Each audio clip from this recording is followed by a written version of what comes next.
નમસ્કાર દમદાર ખબર સાથે હું છું કિરણ નજર કરી આજના મહત્વપૂર્ણ સમાચાર પર તો બનાસકાંઠા જિલ્લામાં વિભાજનને લઈને વિરોધ યથાવત છે। કાંકરેજ તાલુકાની બનાસકાંઠા જિલ્લામાં સમાવેશને લઈને માંગ ઉગ્ર બની છે। કાંકરેજ તાલુકાના બનાસકાંઠામાં રાખવા સરપંચો આવ્યા મેદાને રેલી યોજી ભારતીય કિસાન સંઘ દ્વારા મામલતદારને કરાશે રજૂઆત। વિભાજનના વિરોધને લઈને આજે વહેલી સવારથી જ બજાર બંધ રાખવામાં આવ્યું છે। વિભાજનને લઈને વિરોધ યથાવત છે। ઠેર ઠેર જગ્યાએ બનાસકાંઠામાં વિરોધ દર્શાવવામાં આવી રહ્યો છે।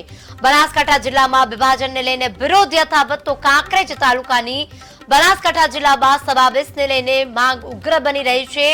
દિન પ્રતિદિન ઉગ્ર માંગ થઈ રહી છે। સરકાર પોતાના નિર્ણય પર અડગ છે, છતાં પણ જે માંગ છે તે સંતોષાય નહીં ત્યાં સુધી વિરોધ પણ યથાવત છે। કાંકરેજ તાલુકાના બનાસકાંઠામાં રાખવા સરપંચો હવે મેદાને આવ્યા છે। અત્યાર સુધી સ્થાનિકો અને વેપારીઓ મેદાને હતા, પરંતુ હવે સરપંચો પણ મેદાને આવી રહ્યા છે, રેલી યોજી રહ્યા છે। ભારતીય કિસાન સંઘ દ્વારા મામલતદારને કરાશે રજૂઆત। વિભાજનના વિરોધને લઈને આજે વહેલી સવારથી જ બજારો બંધ રાખવામાં આવી છે। તમામ જગ્યાએ અત્યારે બજારો બંધ છે, સજ્જડ બંધ રાખવામાં આવી છે।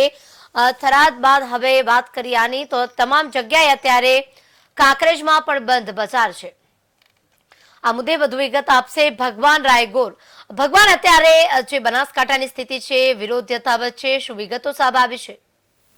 જે ચોક્કસથી 3 દિવસ થયેલ વિભાજન કરીને જે જિલ્લાને થરાદ જિલ્લાને એમાં જે કાંકરેજનો સમાવેશ કરવામાં આવેલો છે તે સ્થાનિક લોકોમાં ક્યાંક ને ક્યાંક રોષ દેખાઈ રહ્યો છે। ધારાસભ્ય ખુદ પણ વિરોધમાં જોડાયા છે, પક્ષાપક્ષી કર્યા વગર રાજકીય અગ્રણીઓ પણ અંદર જોડાયા છે અને હાલ તો ક્યાંક ને ક્યાંક જોશ દેખાઈ રહ્યો છે કે અમને બનાસકાંઠામાં રાખવામાં આવે। જી, એટલે અત્યારે કાંકરેજ તાલુકાના અત્યાર સુધી વેપારીઓ પણ વિરોધ નોંધાવી રહ્યા હતા, પણ હવે તો કહેવાય રહ્યું છે કે સરપંચો પણ મેદાન આવી ગયા છે।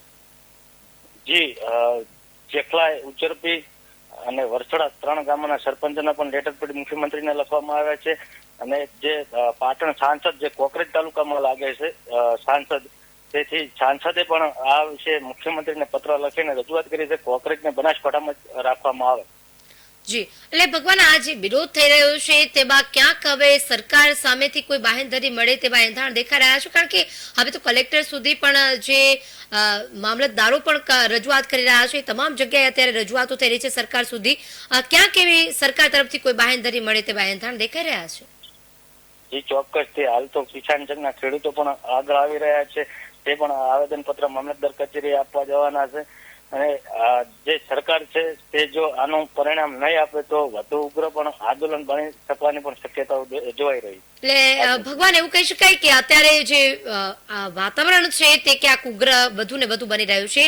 ધીમે ધીમે તમામ જગ્યાએ તાલુકા ગામમાં સરપંચો છે તે બધા બહાર આવી રહ્યા છે અને વિરોધ કરી રહ્યા છે। એટલે ટૂંકમાં અત્યાર સુધી ગામોમાં પણ વિરોધ નહોતો, પરંતુ ગામના સરપંચો પણ આવવા મળ્યા છે અને વિરોધ કરવા મળ્યા છે। એટલે હવે સરકાર શું નિર્ણય લે છે તેના પર સૌ કોઈની નજર રહેશે। ભગવાન, અમારી સાથે જોડાવા બદલ, માહિતી આપવા બદલ આપનો આભાર। તો બનાસકાંઠા જિલ્લામાં વિભાજનને લઈને વિરોધ યથાવત છે, હવે સરપંચો પણ મેદાને આવ્યા છે। તાલુકા બનાસકાંઠાના રાખવા સરપંચો મેદાને આવ્યા। કાંકરેજ તાલુકામાં પણ હવે રજૂઆત મામલતદારને કરશે। હવે જોવાનું રહ્યું કે સરકાર શું નિર્ણય લે છે।